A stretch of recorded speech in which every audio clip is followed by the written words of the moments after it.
Um,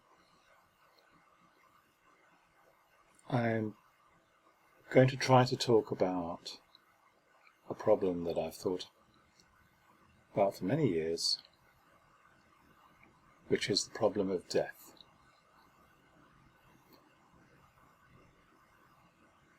Death is something that we supposedly find fearful. We fear death. And it once seemed to me that that was the problem. I once wrote an article, "Is it rational to fear death?" I'm not going to go into all the argument there. Epicurus is probably the most famous philosopher who's looked at that problem. His famous saying translates as, "Where I am, death is not. Where death is, I am not." The idea being that there's nothing left once my physical body has been destroyed that can suffer being dead. It might seem very obvious, but in the time of the Greeks it was widely believed that you went to Hades, so something not very nice happened after you died. But Epicurus was an atomist, or a kind of atomist.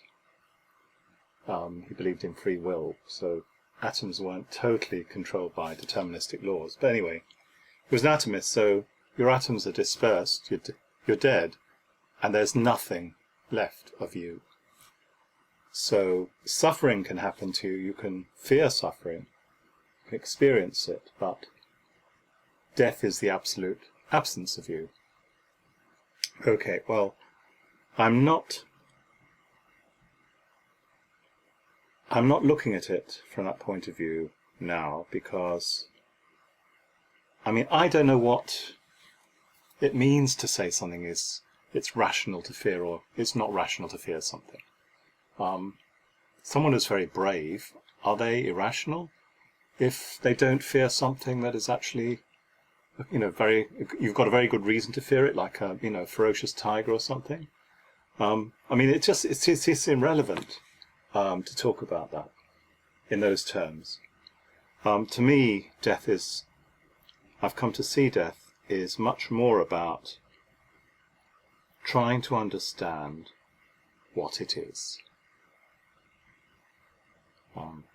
Just what is death? So the starting point is, well,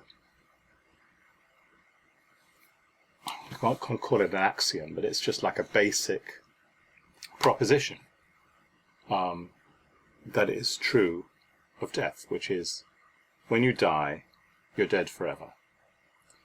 I say that's an axiom because if you came back in whatever form, as yourself or reincarnated or as a soul in heaven or whatever you like, you didn't really die. You were still there. So I'm obviously not talking about the death of the body, I'm just talking about the absence of I, myself, no longer being. And if death is something that can happen to I, happen to me, what that means is that for all future time, I will not be. And there you have a problem straight away, because what does that mean for all future time? Are we talking about an infinite length of time? Because for however much time passes after I is no longer, or is no longer in this body, there's always a logical possibility that I will come back. I do think that this is actually the basis for many people's belief in reincarnation or resurrection or whatever variation on the theme, that it doesn't matter how good a materialist you are, we're talking about logical possibility, and there seems to be logically possible that I will return. So that's kind of one thought about death, that I cannot die because it requires infinite time. If you're Nietzsche and you believe in the eternal recurrence so that you live the universe repeats itself over and over, and your life repeats itself as a result of that. As in the film, I can't even remember the name now. There's a science fiction film where it ended on that note, and I shall remember it as soon as I finish this tape.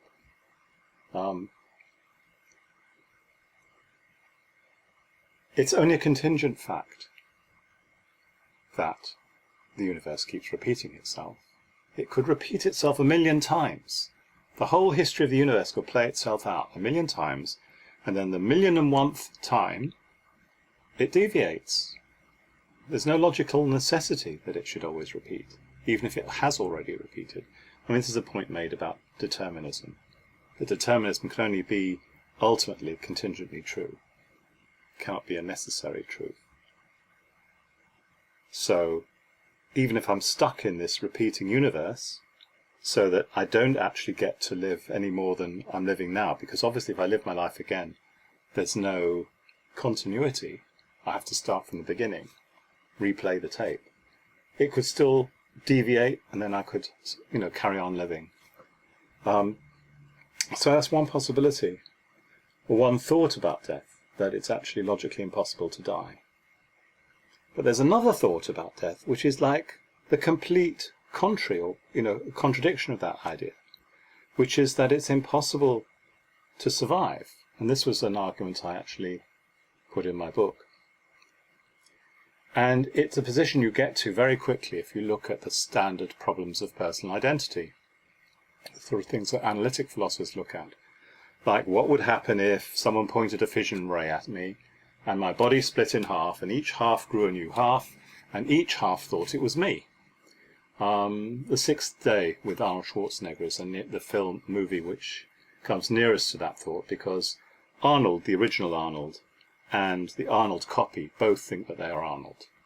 But of course the film makes it easy for people, because it's clearly identifiable which is the copy, clearly identifiable which is the copy and which is the original.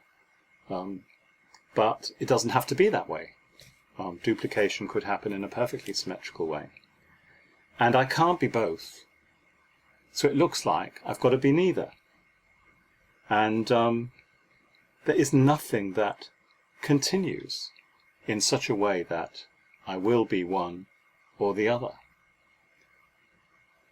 Or, another way of looking at it is this: you wake up in the morning, you get up, you have your breakfast, and then there's a ring at the door. Well, you go to the door, and someone says, "Hi there. How are you doing today?" And you say, "I'm doing fine." He says, "Well, we're just coming to check up on you to see that you're functioning okay." I said, "What do you mean I'm functioning okay?" He says, "Well, you actually died in the night, and we replaced you with a perfect copy." What the fuck? But of course you would never know, because you've got all the memories of the original. And you might say, "Well, okay, I don't mind being replaced by a copy, as long as I can keep going." But then you could be replaced by 100 copies. Or by an imperfect copy. How imperfect has it got to be before it's no longer you? You go to bed at night, you wake up in the morning. What makes those two yous the same person? Going to sleep, or even just, existing from moment to moment. There's nothing that connects in any logical way the two stages of conscious experience. So you've got two arguments, one that says death is impossible, and the other says continuity is impossible. You die every moment. And that idea that you die every moment, I think, was more or less David Hume's thought in the Treatise on Human Nature, when he questioned the concept of personal identity, or the concept of a self. He doesn't go quite as far as what I've said, but it's reasonably close. So that, just in itself, is a massive, massive problem, right? Nothing to do with the fear of death. It's just the thought of what it means to be a finite being. I've talked about it in terms of personal identity, which is very much the way analytical philosophers would come at it.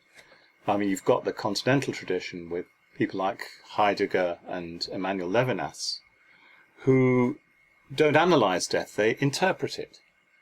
They try to give it a meaning. I mean, there's the famous formula, according to Heidegger, death is the possibility of impossibility,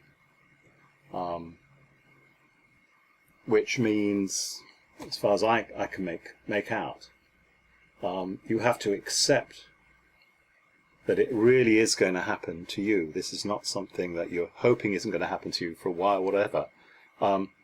Death is the absolute essential ingredient in human life. And human life is built round that concept. You are a being towards death.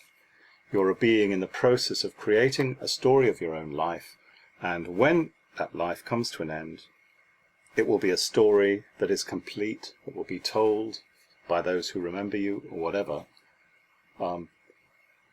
It's necessary, death is necessary to be a being.